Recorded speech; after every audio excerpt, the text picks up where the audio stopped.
ఈ నెల 11న ఇటు రాష్ట్ర వ్యాప్తంగా 116 మున్సిపాలిటీలకు 9 కార్పొరేషన్లకు ఎన్నికలు జరగబోతున్నాయి. మరి మొదటి నుంచి కూడా కాంగ్రెస్ ఒకటే చెప్పింది, మరి బీసీలకు 40% రిజర్వేషన్ ఇచ్చిన తర్వాతనే ఏ ఎన్నికలకైనా పోతామన్నారు. మరి మొదటగా సర్పంచ్ ఎన్నికలు నిర్వహించారు, మరి అందులో పార్టీ గుర్తులు ఉండవు. మరి ఇప్పుడు మున్సిపల్ ఎన్నికలు జరగబోతున్నాయి. మరి బీసీలకు సంబంధించి రిజర్వేషన్ అంశం అయితే ఇంతవరకు అయితే తేలలేదు. మరి ఇదే విషయంపై మనతో మాట్లాడేందుకు మాజీ ఎంపీ వి హనుమంతరావు గారు ఉన్నారు, వాళ్ళతో మాట్లాడదాం.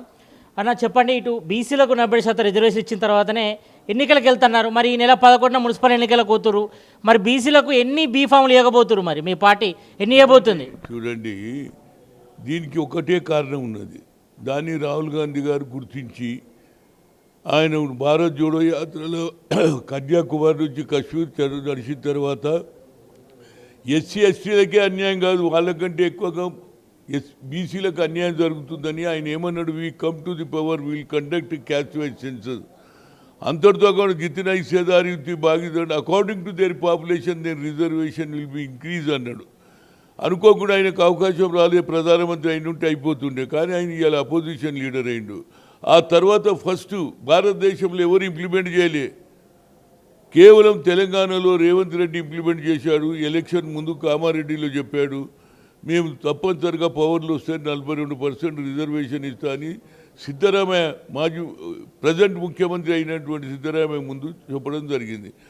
ఆ తర్వాత పవర్లు రావడంతో క్యాబినెట్లో నిర్ణయం తీసుకున్నాం, అసెంబ్లీలో బిల్లు పెట్టినాం, 150 కోట్ల రూపాయలు శాంక్షన్ చేసినాం, ఇంటింటికి సర్వే చేసినాం. మేము మొదలుపెట్టిన తర్వాత కోర్టుకు పోయిన కొందరు ఏది రిజర్వేషన్ ఏది ఇవ్వద్దు అని.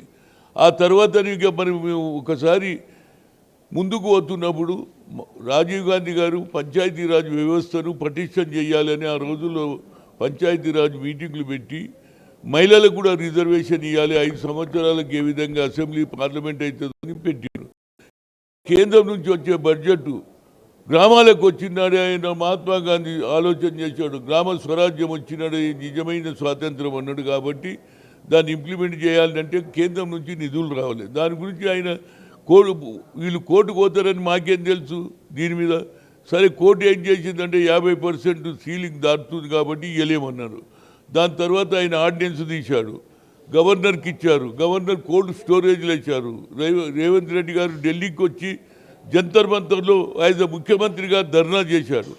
ప్రెసిడెంట్ కలవాలని చూస్తే ఆమె ఇవ్వలేదు. ఇక ఫైనల్కి ఇప్పుడు ఆయన ఏం చేస్తుండు, మాకు ఒకటే కోరిక, అందుకు ఇవాళ జూమ్ యాప్లో చెప్పడం జరిగింది, అయ్యా నువ్వు ఎట్టి పరిస్థితి నేను రాహుల్ గాంధీకి లెటర్ రాసిన, ఆయన చిత్తశుద్ధి ఉన్నది, రేపు జరగబోయే ఏదైతే ఇప్పుడు పార్లమెంట్ జరుగుతుంది కాబట్టి అందులో ప్రైవేట్ బిల్లు ఏది 9th షెడ్యూల్లో పెడితే ఎంతమంది మద్దతు ఇస్తారు, ఎంతమంది గెలుస్తారు. కాబట్టి మా చిత్తశుద్ధిని ఎవరు శంకించేది లేదు, తప్పనిసరిగా మేము ఇవ్వాలని ఆలోచన చేసినాం. కానీ కోర్టులు నడిమిట్లో వచ్చినాయి కాబట్టి 9th షెడ్యూల్లో పెడితే వీళ్ళ పాస్ అయితే వెల్ అండ్ గుడ్, చేయకపోతే మేము కూడా వాళ్ళని అడుగుతాం. ఎంతసేపు మా మీద ఇవ్వాలి, కుల సంఘాలు కానీ ఏది బీఆర్ఎస్ కానీ బీజేపీ ఏదో కాంగ్రెస్ పార్టీ దొంగతనం చేసినట్టు మాట్లాడుతుంది. కాబట్టి అది కూడా మాట్లాడితే దానికి మహేష్ కుమార్ గౌడ్ అన్నాడు, నేను రేవంత్ రెడ్డి గారు ముఖ్యమంత్రికి చెప్పాను, తప్పనిసరిగా అందులో పెట్టడానికి చేస్తే అప్పుడు మా చిత్తశుద్ధి ప్రూవ్ చేసుకుంటాం. తప్పనిసరిగా మొన్న జరిగినటువంటి ఎన్నికల్లో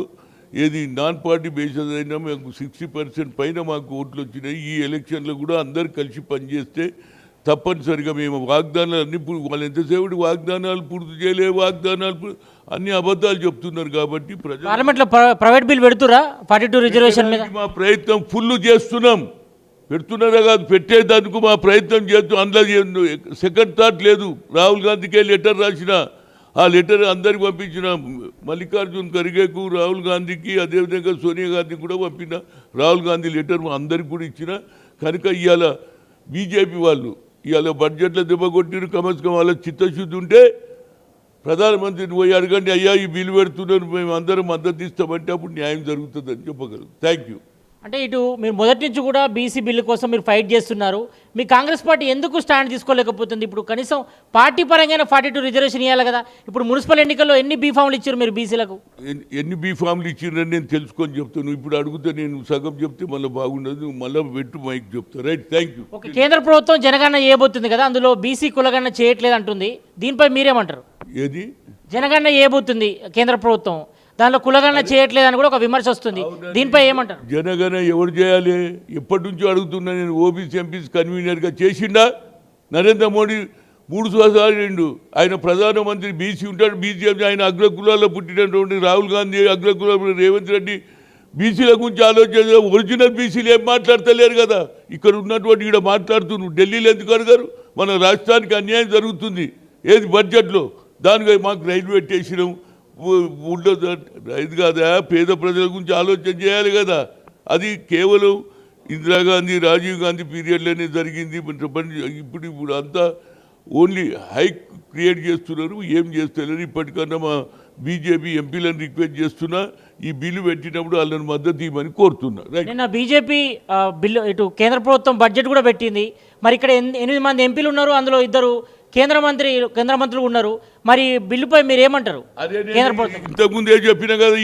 ఇప్పుడు దానికి వేరే వర్డ్ నేను మాట్లాడలేను. కానీ మీరు ఈడ ప్రజలు వేస్తే గెలిచిండ్రు కాబట్టి మీరు అడిగే హక్కు ఉన్నదా లేదా మరొకసారి రిక్వెస్ట్ చేస్తున్నా.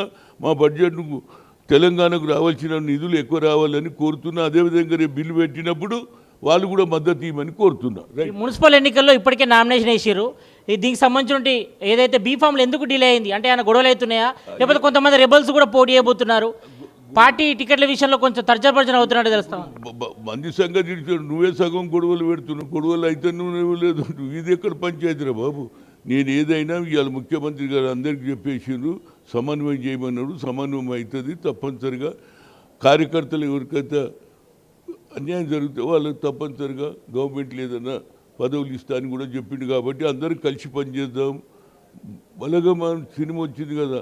30 ఏళ్ల కింద విడిపోయిన కుటుంబాలు కలుస్తే మనం ఎందుకు కలవరా బాబు? ఈ ఎలక్షన్ గెలిచిన తర్వాత అందరికీ న్యాయం జరుగుతుందని ముఖ్యమంత్రి చెప్పారు. అదేవిధంగా మహేష్ కుమార్ గౌడ్ చెప్పారు. Thank you. మున్సిపల్ ఎన్నికల్లో ఎన్ని సీట్లు గెలవబోతున్నారు? అవన్నీ నేను ఇప్పుడు చెప్పాను. ఓకే, మొత్తానికైతే ఇటు మున్సిపల్ ఎన్నికలకు సంబంధించి కూడా మరి కాంగ్రెస్ కూడా కట్టుబడి ఉంది. మరి బీసీలకు కూడా అత్యధిక స్థానాలు ఇస్తాం, మరి తమ చిత్తశుద్ధితో చూపిస్తాం.